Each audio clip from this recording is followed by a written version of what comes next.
God in me, me and God.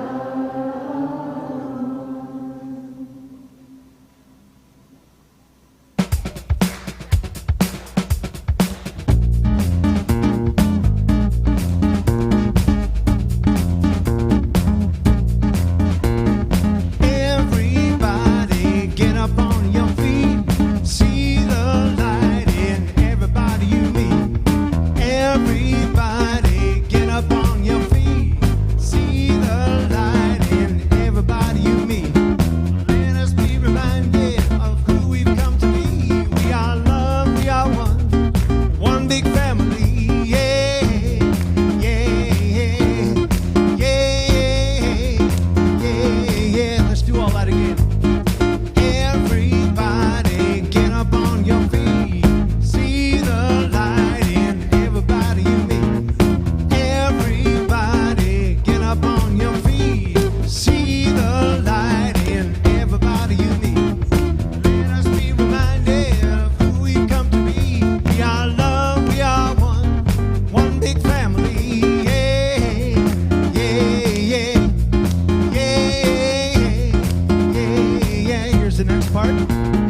Let us make a joyful sound. Here we stand on holy ground. Let us make a joyful sound. Let us stand on holy ground. Let us make a joyful sound. Let us stand on holy ground. Let us make a joyful sound. Hey, hey, hey. Everybody get up on your feet. See the light in everybody you meet. Everybody get up on your feet. See the light in everybody you meet. Let us be reminded of who we've come to be. We are love, we are one big family. Yeah, yeah, yeah, yeah, yeah, yeah. Let us make a joyful sound. Let us make a joyful sound. Here we stand on holy ground. Let us make a joyful sound. Let us stand on holy ground. Let us make a joyful sound. Let us stand on holy ground. Let us make a joyful sound. Hey, hey, hey. Everybody get up on your feet. See the light in everybody you meet. Everybody get up on your feet. See the light in everybody you meet. Hey, yeah, yeah. Hey, hey, hey, hey. Why don't you do it by yourselves? See the light in everybody. Everybody get up on your feet. See the light in everybody you meet. Let us be reminded of who we come to be. We are love, we are one. We big family. Yeah. Let's make a joyful sound one last time. Let us make a joyful sound. Let us stand on holy ground. Let us make a joyful sound. Here we stand on holy ground. Let us make a joyful sound. Here we stand on holy ground. Let us make a joyful sound. All faiths and all lifestyles. Let's begin now with our one power affirmation. All together, there is one power and one presence active in the universe and in my life, God the good, omnipotent. And now please stand for the singing of our congregation song, God You Are.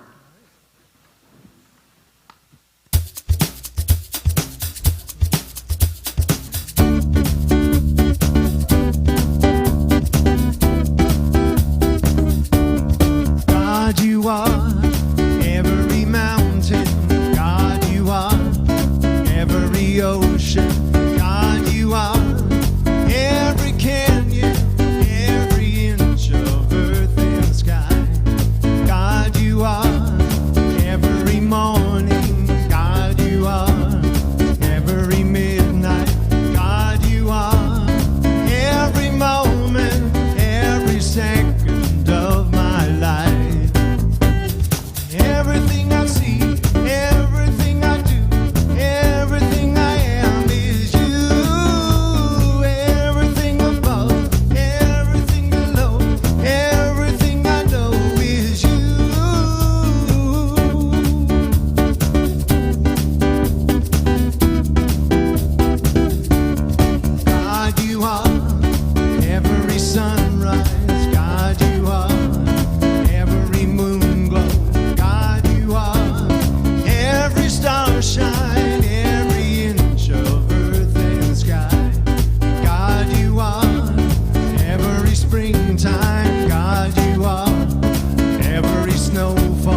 now, with our opening affirmation, board member Margaret McLeod.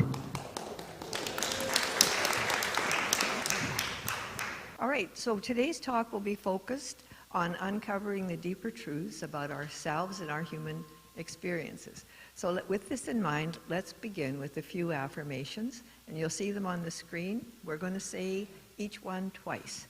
So all together now. Today, I free myself from all doubt and fear. Today, I free myself from all doubt and fear.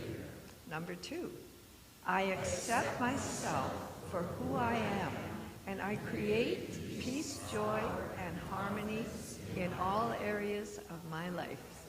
And again, I accept myself for who I am, and I create peace, joy, and harmony in all areas of my life. And number 3, I see myself blessed and loved and loving in all my relationships. I see myself blessed, loved, and loving in all my relationships. And the last one, 4, I see myself prospering in all that I do. I see myself prospering in all that I do. And now the last one. I see myself as one with the divine and healthy in all areas of my life. And again, I see myself as whole, healed, and healthy in all areas of my life. So, different words on this screen. Thank you, and bless you.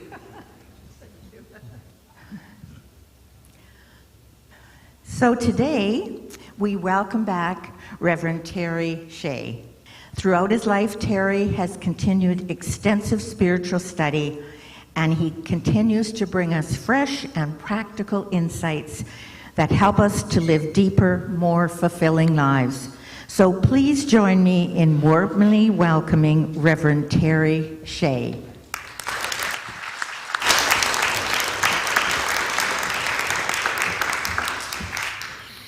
Thank you all.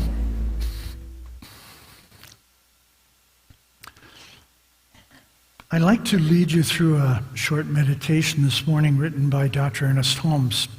He is one of my personal mentors, obviously, the fact that I was a religious science minister for 20 plus years.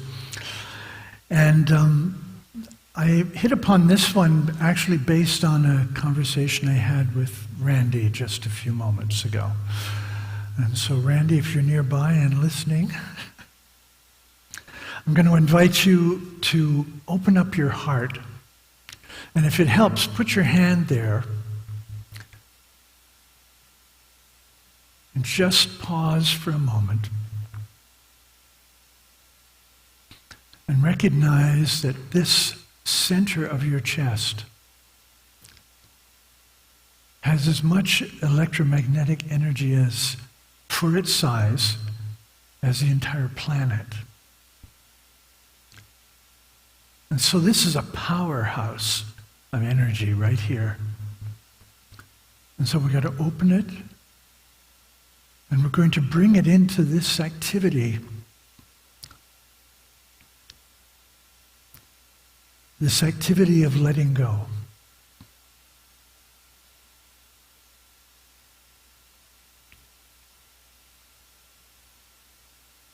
You will hear me speak these words in the first person. And as much as you can, as you hear me say them, I invite you to take it into that open heart, as if these are words that you are speaking for yourself.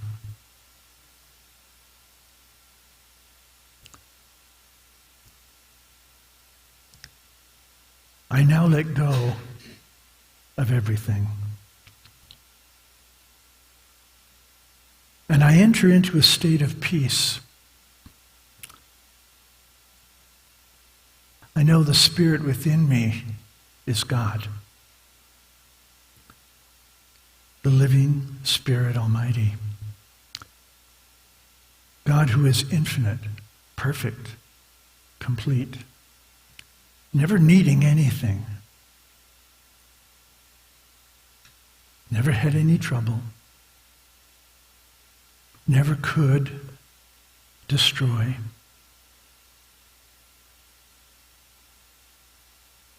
The God within me never operated against itself, never condemned itself.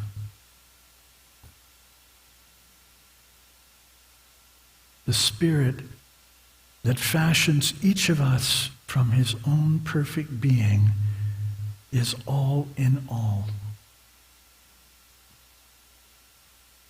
We know you, God, omnipresent,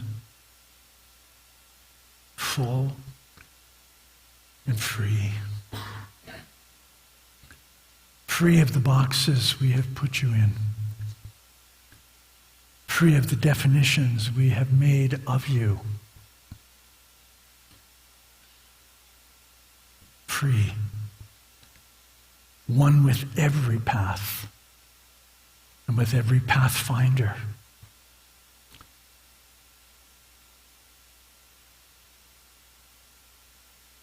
Infinite wholeness.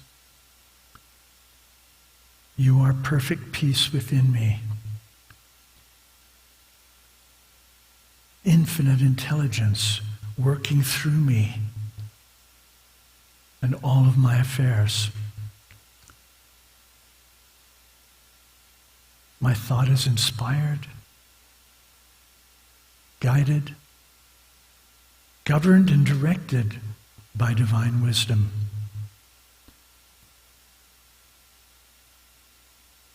Divine intelligence, you are the government of everything I do.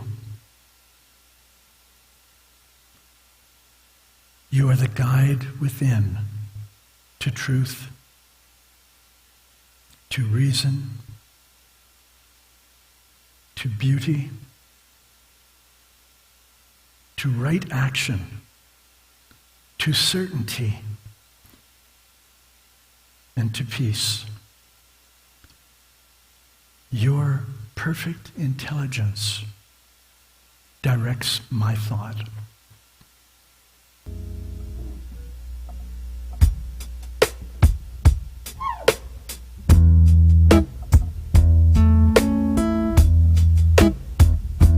When I was a boy each week, Sunday we would go to church and pay attention to the priest. He would read the holy word and consecrate the holy bread, and everyone would kneel and bow. Today the only difference is everything is holy now. Everything is holy now.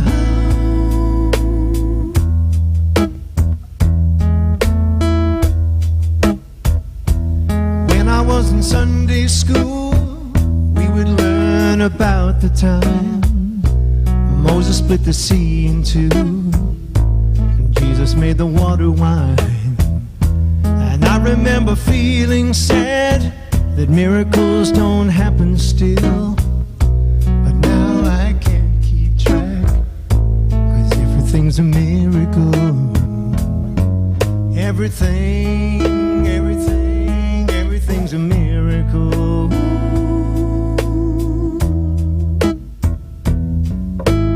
Wine from water is not so small, but an even better magic trick is that anything is here at all. So the challenging thing becomes not to look for miracles, but finding where there isn't one. When holy water was rare at best, it barely wet my fingertips. But now I have to hold my breath like I'm swimming in a sea of it. It used to be a world half there, heaven's second-rate hand-me-down. But I walk it with a different air, 'cause everything is holy now. Everything is holy now.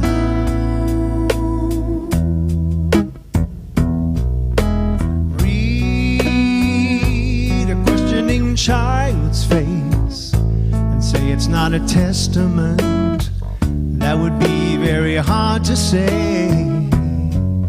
See another new morning come and say it's not a sacrament, I tell you that it can't be done. This morning outside I stood and saw a little red-winged bird shining like a burning bush, singing like a scripture verse. It made me want to bow my head. I remember when church let out, how things have changed since then. Everything is holy now. It used to be a world half there, heaven second rate, hand me down. But I walk it with a reverent air, 'cause everything is holy now.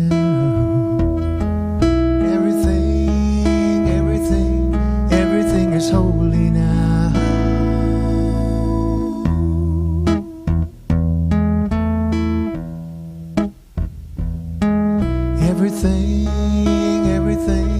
Everything is holy now.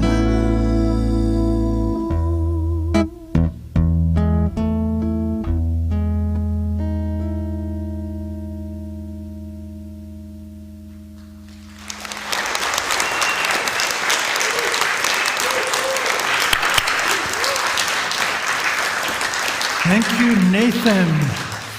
Nathan and I have been sharing a stage for many years. Yeah. And he always does exactly the same thing.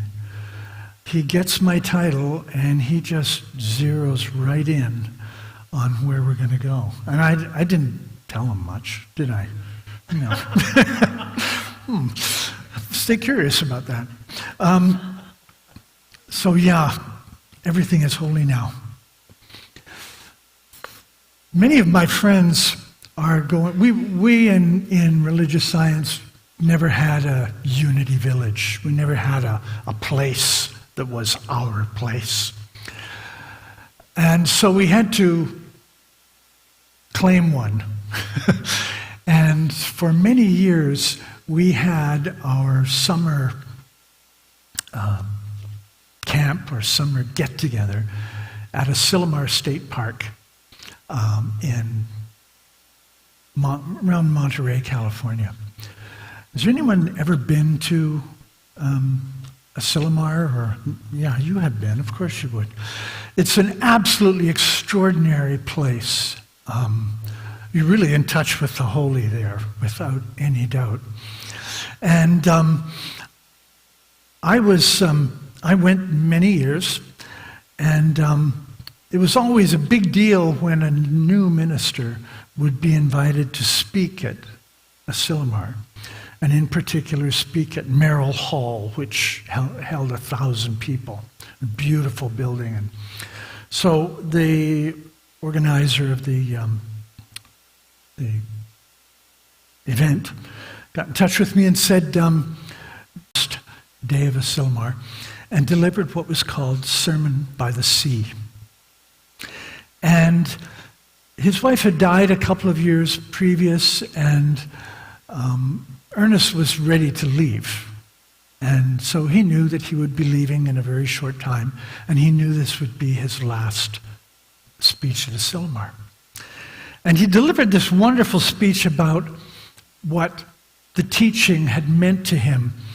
And it's all filled with things like, give me one person who, give me 1,000 people who, and so on. And each one of those he builds on. Find me someone who has redeemed their own soul, and they shall become my redeemer. Find me someone who has given all that they have in love without morbidity, and I will have found the lover of my soul. So it was these kinds of, beautiful sentiments. But there was one that really struck me as I was prepping for this lecture, and this is the one that I want to share with you this morning. Find me somebody who has detached their emotional and psychological ego from the real self without having to deny the place it plays in the scheme of things, and without slaying any part of themselves, because transcendence is everywhere. And I will have discovered the ineffable in this individual and a direct pathway for the communion of my own soul.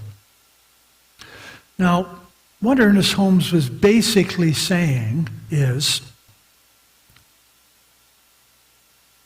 let us learn to detach ourselves from the emotional turmoil of our lives, which comes up normally for all kinds of reasons.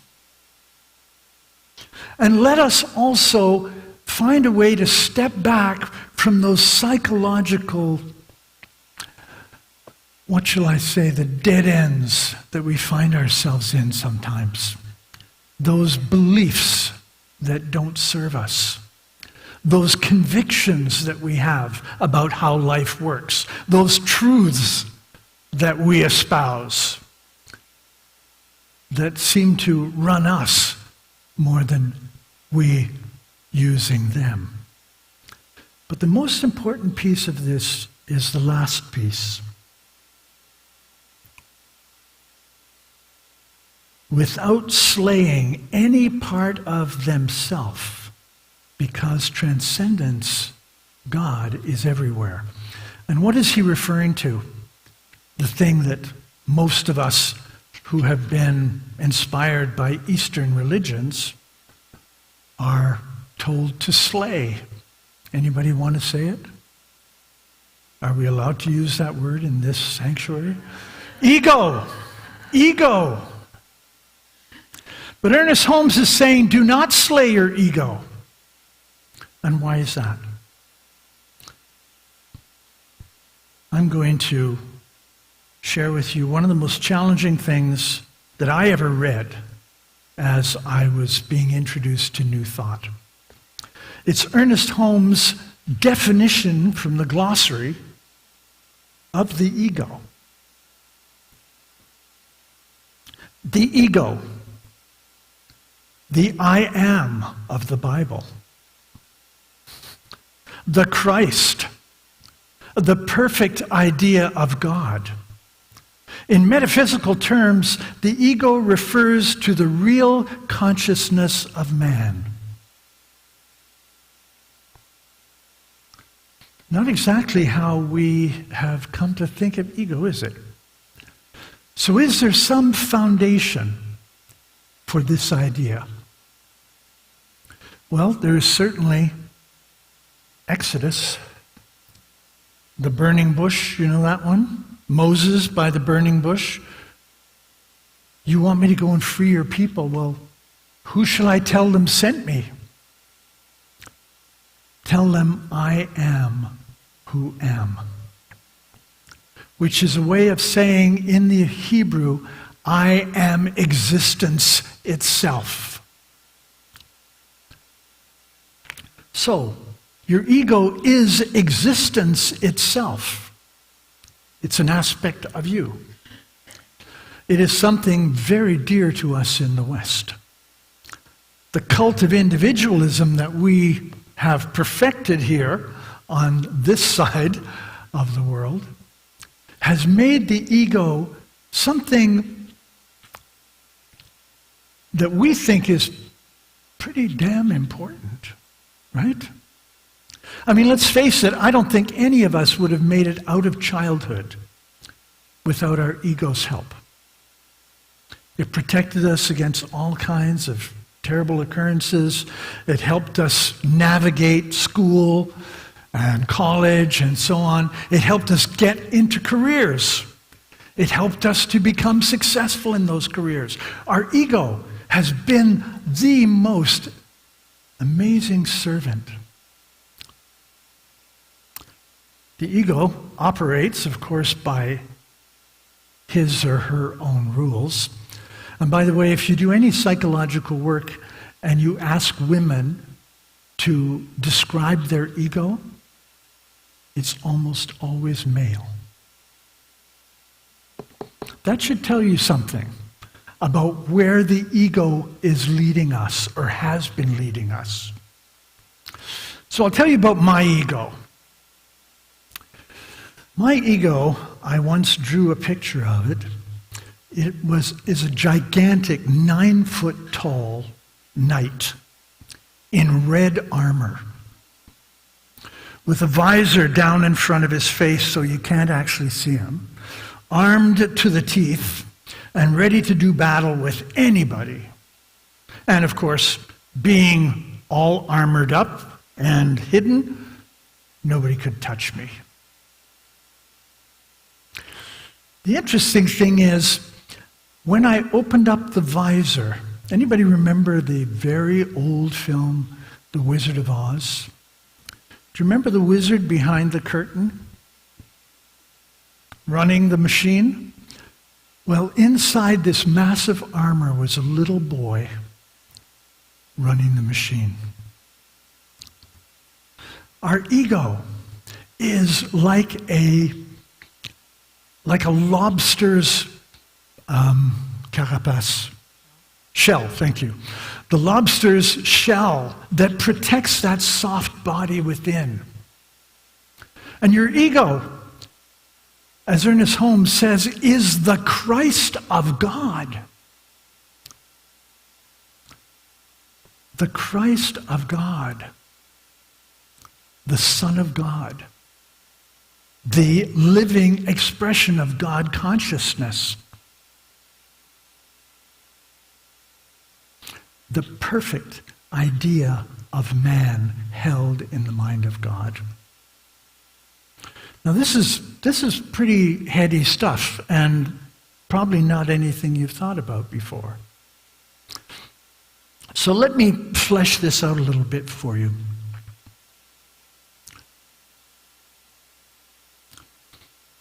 As I look out, I see that most people here have attained a certain age. And I'm going to call that certain age that we have all seen and are now watching recede into the distance was 45. Yeah.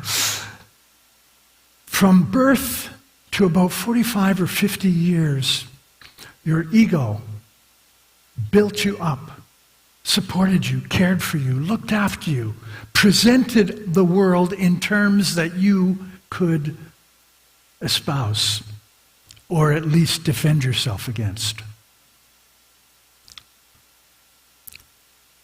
We know that once you get past 50, an ego that operates like that is not going to be operating for your best good.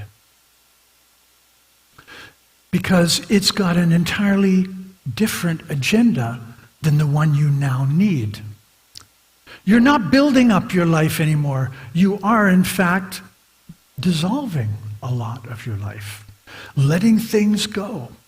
Intentionally letting things go. And unintentionally seeing things taken from you.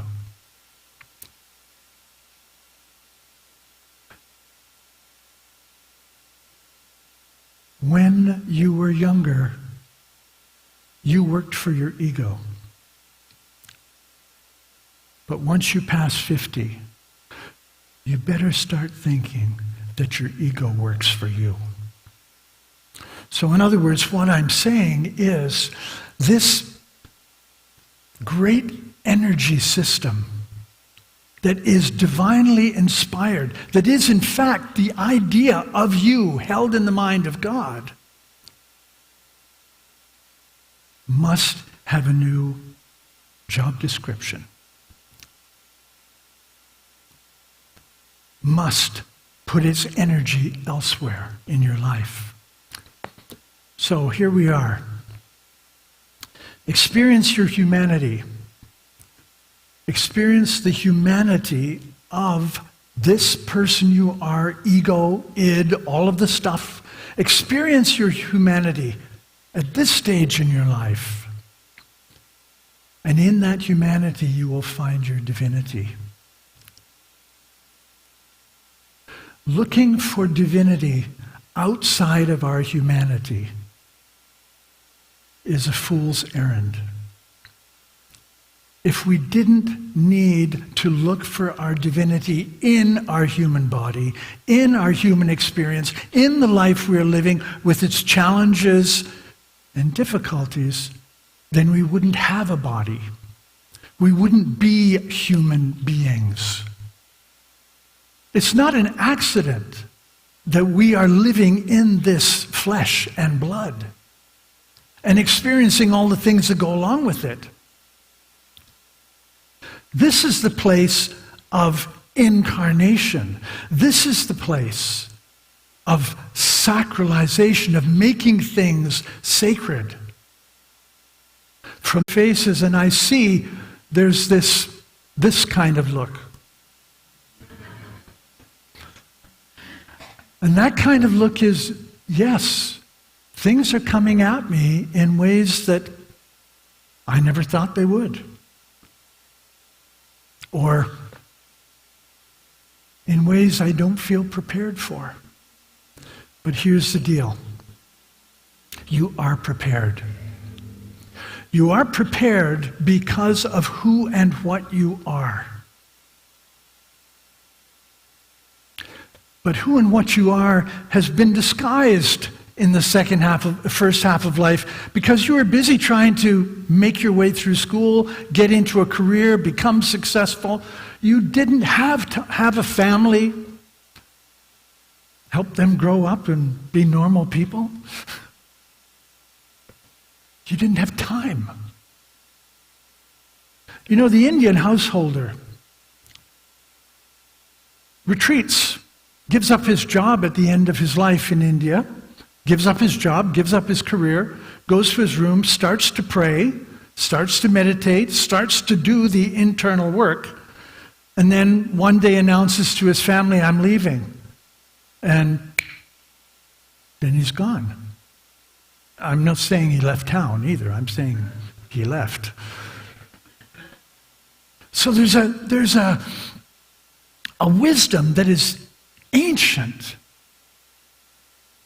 that surrounds this idea of giving the ego another job description, or let me put it even more so, making sure that your ego is in service to something. Making sure your ego is in service to something that is the evolving you.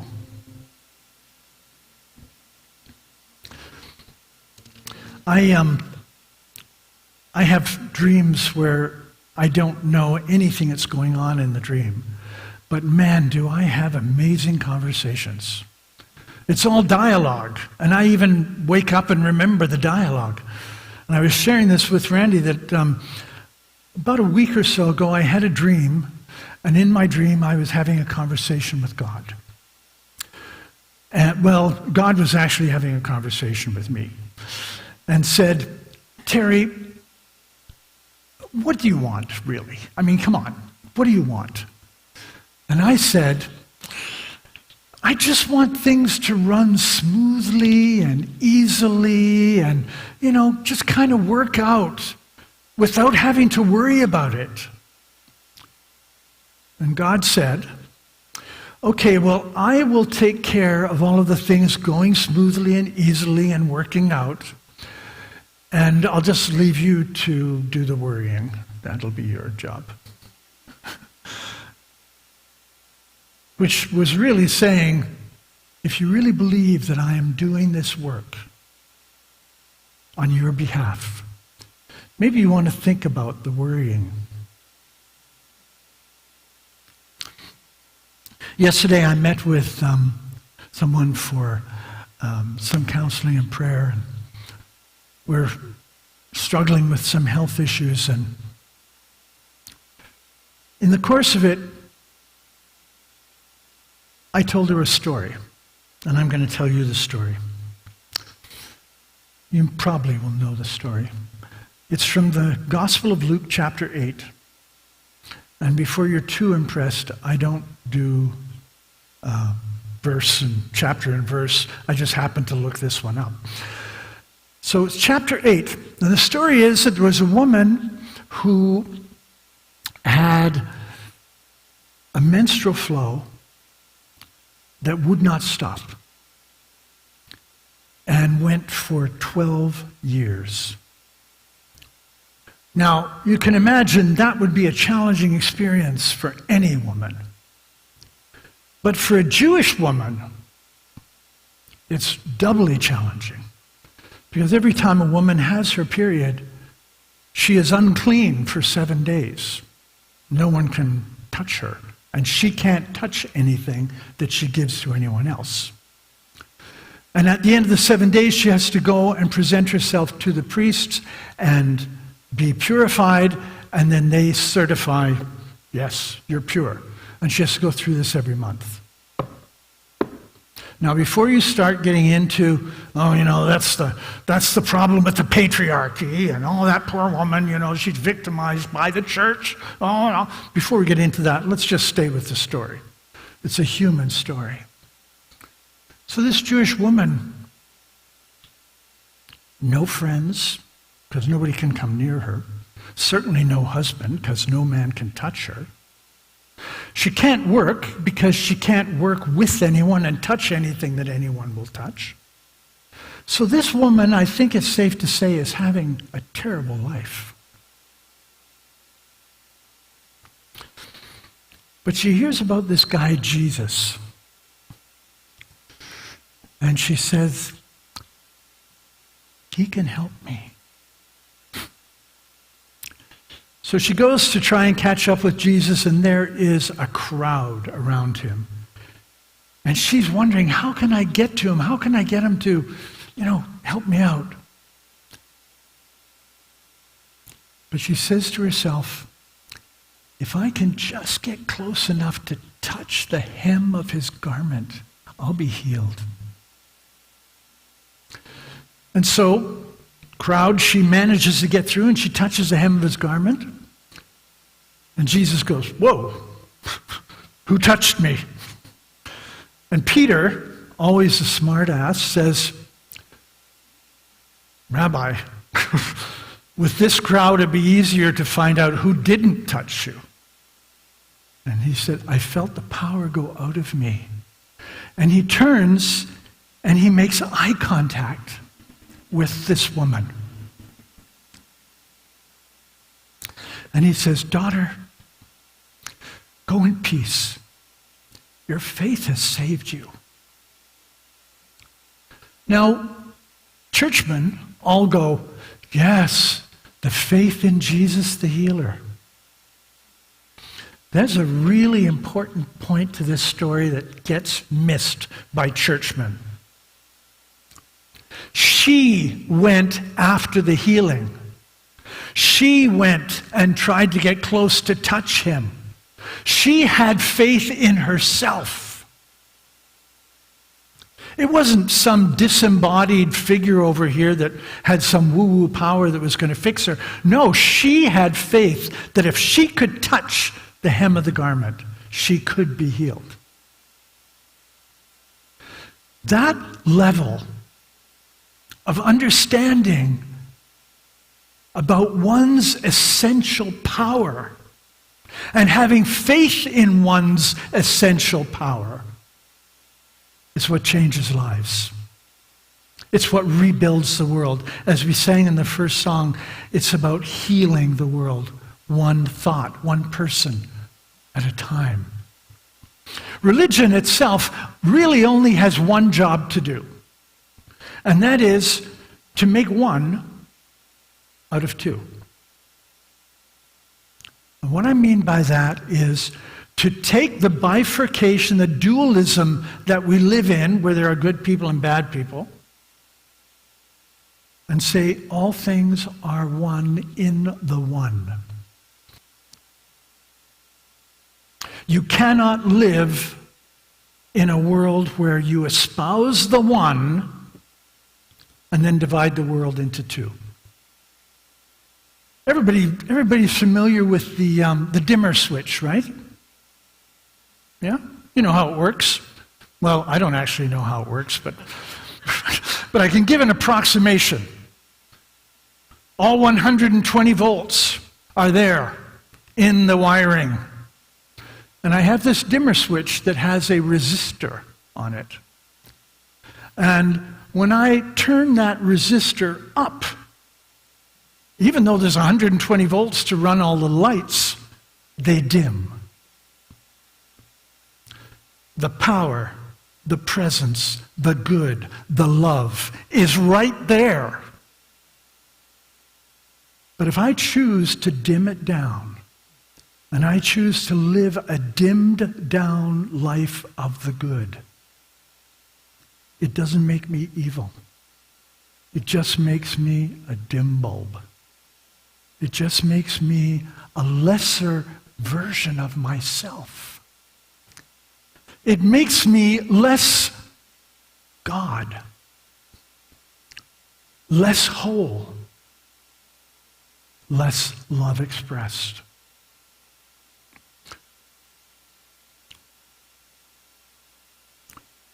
When I was pastoring, before I was pastoring actually, my teacher, Reverend Marilyn Knipp, began every service with, God is all there is. I'm spirit having a human experience. Nothing outside of me needs to change so I can be happy. And we're all walking each other home.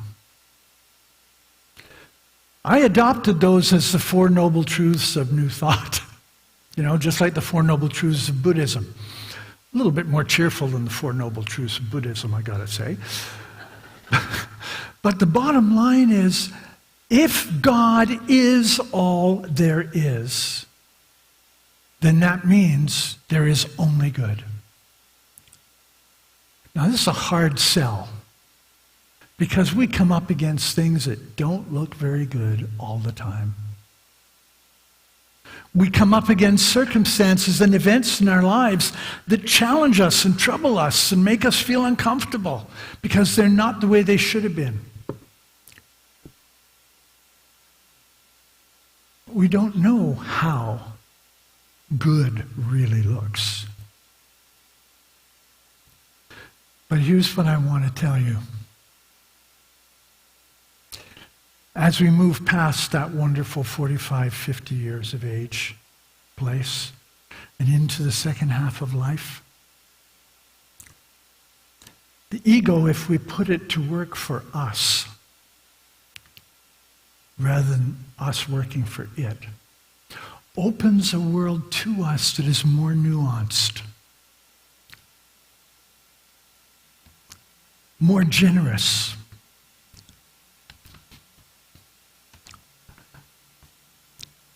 being incarnated in this body requires a tremendous level of generosity. Possibly more now than we have ever needed as a society. The call now is to be more compassionate than we have ever had to be. More generous, more loving, more forgiving than we have ever been called to be.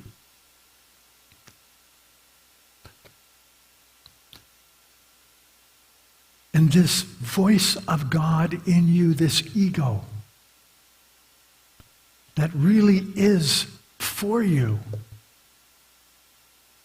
can in fact be in service to the great good that you want to live.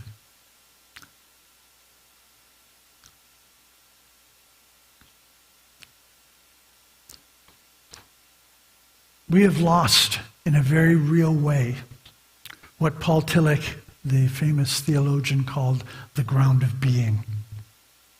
Nietzsche said it first, haven't you heard? God is dead. And what he was saying is the old God of the old structure of religion is dead. Because that religion itself is dying. But in the second half of life as a species, perhaps, we're being called now more than ever to embrace a new way of looking at life that is more loving and forgiving. We are being asked to do something that we have not been encouraged to do. Participate. We've spent, as a species, maybe the last 200-300 years, stepping back from participation, becoming the solo actors. And we even saw it dramatically during COVID, how we were all these isolated individuals. But we're being called to fuller participation in life. And I know, if you start looking, really looking at life as places where you can participate and engage, they will present themselves to you. And why? Because that is the call of Spirit itself. That we love more. That we forgive more. That we are more compassionate, caring, and generous.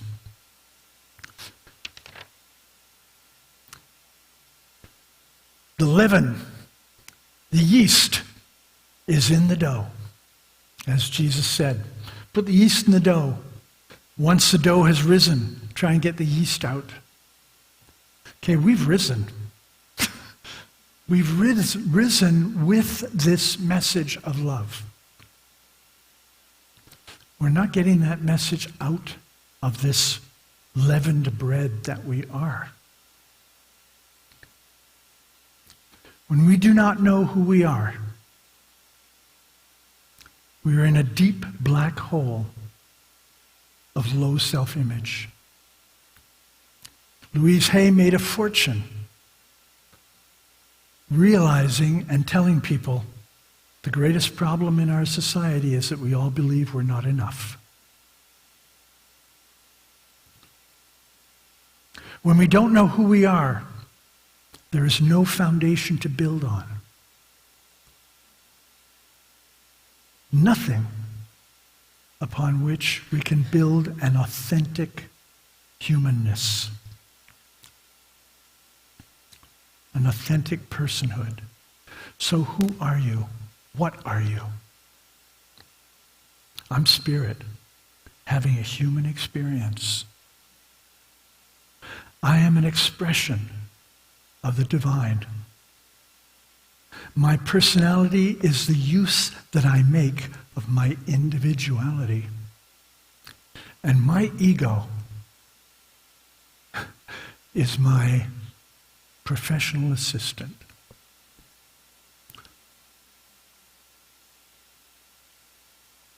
So ends the lesson, and so it is. Namaste.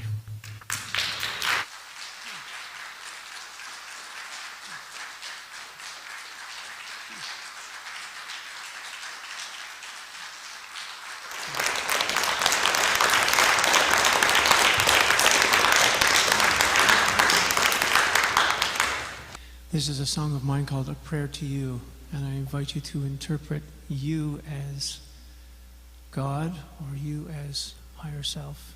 And I'm thinking after what Terry said, that's the choice I'm going to make, is the latter. Sing this to my ego in the truest sense of the word.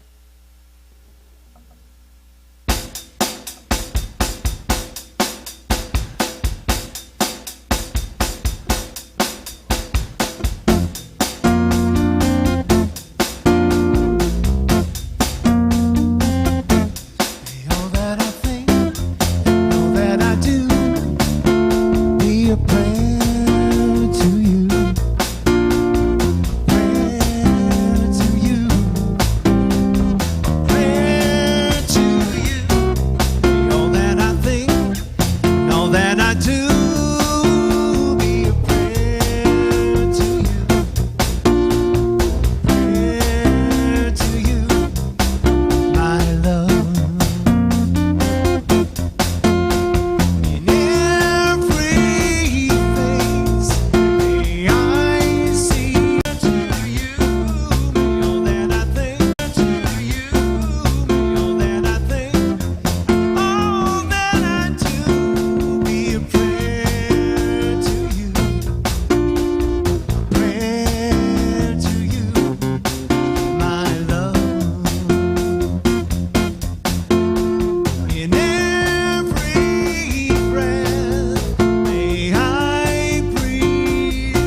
Many thanks, Terry. As always, you've given us lots to think about. Very inspiring. Thank you, Terry.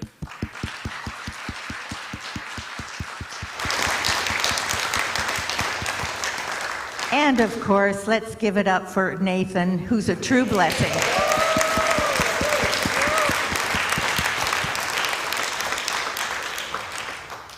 Dear friends, if you're watching online, come on out and join us next Sunday in person. We work hard to make a good online show, but there is just something really special about being here for the live show. We hope you'll join us next week.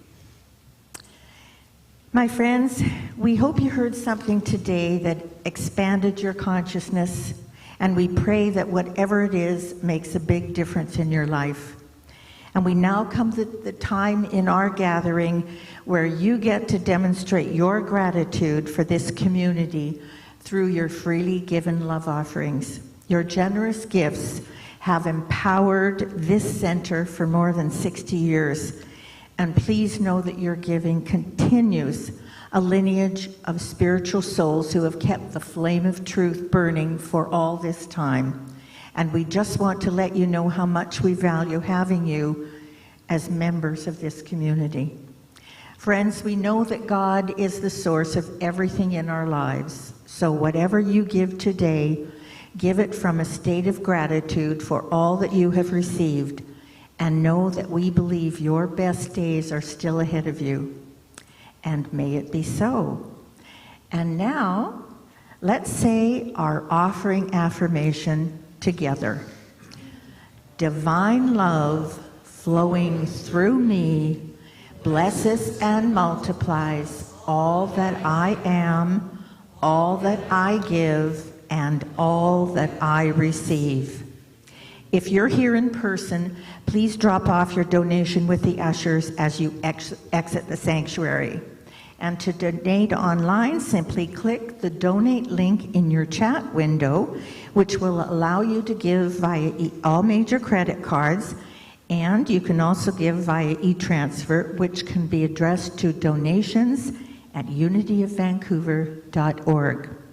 And once again, if you're on Zoom or YouTube, you will find a donate link in your chat window. And now, while we're making our donations, let's enjoy a short instrumental by Nathan. I invite you to sing with me. This is a chant of mine called I Imagine Peace. I think it really resonates with what Terry said. I imagine peace for all of us, and it all begins with me. And then we sing Om Shanti Shanti Shanti Om, which Shanti means peace. We sing it 3 times to represent body, mind, and speech. I imagine peace for all of us, and it all begins with me.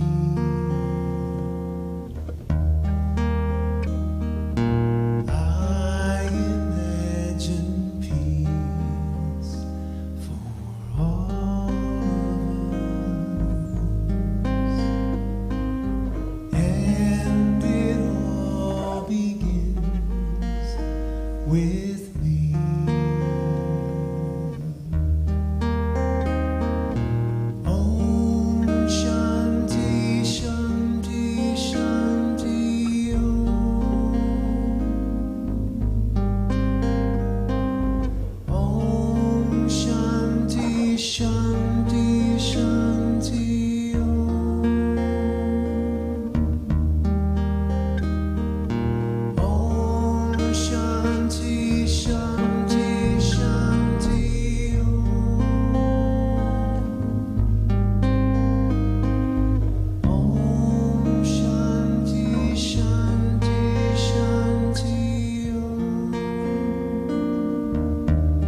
with me.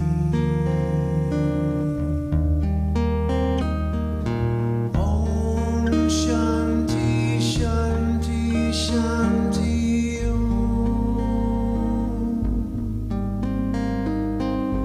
Om Shanti Shanti Shanti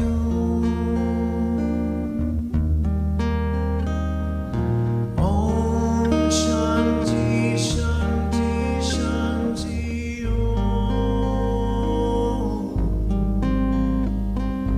Om Shanti Shanti Shanti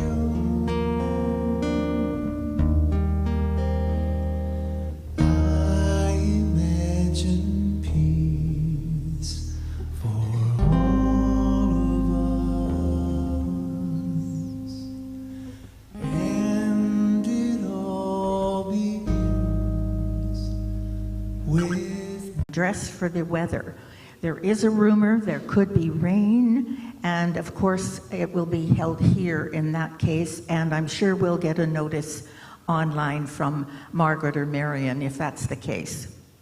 Also, to mark the beginning of the harvest season, please join us on the evening of this coming Tuesday, August 8, at 7 p.m. for a celebration of Lu Gan Sa, which is a Gaelic term for the halfway point between the autumn equinox and the summer solstice. Facilitator Fern Lorgan will lead attendees in a process to release the chaff in your life and the breaking of the first bread in gratitude for our blessings. So mark your calendars for this Tuesday at 7, and it's here at Unity. Is that correct, Fern? And Fern, could you stand up so everybody can see you? Thank you, Fern. And your co-facilitator. Thank you. Complete details, as always, can be found at unityofvancouver.org. And finally, join us next Sunday when our guest speaker will be Dr. Linda Christensen. It's going to be good. Today's affirmative prayer chaplains are Luciana Velvi, Melba Burns, Len Satov on Zoom, and myself, Shirley Thompson. And to have a confidential prayer with one of our chaplains, simply come up to the front after all the music is finished, and they'll be here in this space, and they would love to support you in prayer. And if you're watching on Zoom, I'll show you in a few minutes how you too can join in the process and participate. And last but not least, mark your calendars for our annual Unity Picnic next Sunday after the service. It'll begin about 1 o'clock at Maple Grove Park. This is always a fun event. We ask that you bring a dish to share, a chair or blanket to sit on, and there will be fun outdoor games for everyone. And if you have a guitar or a banjo or any other ways of making music, please bring them. And just so you know, there will be no coffee service after church next week because everybody will be rushing out to get to the Unity Picnic. And okay, Terry, that's you. I requested to be able to speak at this point. We're inviting you downstairs for the coffee, tea, cookies, conversation, etc. And the reason why I wanted to speak to this is because I'm sure you have questions about some of the things I talked about. And so I'm happy to go downstairs and answer your questions and engage in a dialogue, whatever you want to do around this talk. So I look forward to speaking with you downstairs in the coffee room.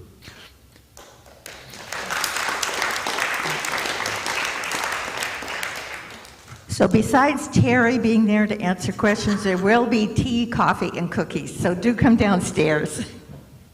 And now, as we bring this part of our service to a close, let's say our prayer for protection.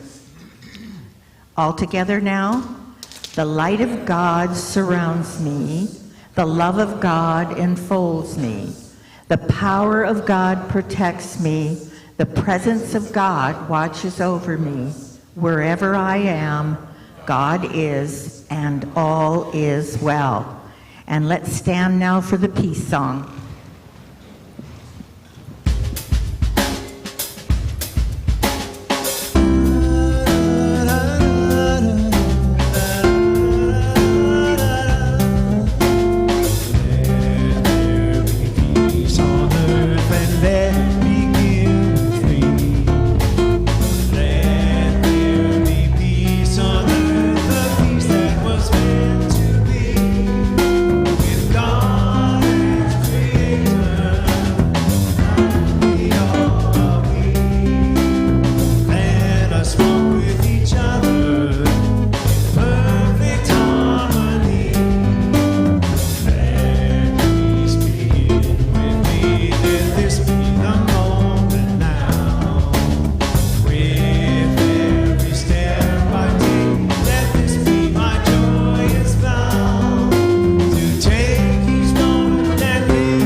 For joining us, everyone, on YouTube. We love you. Keep your eyes out for miracles this week because you know the best is yet to come.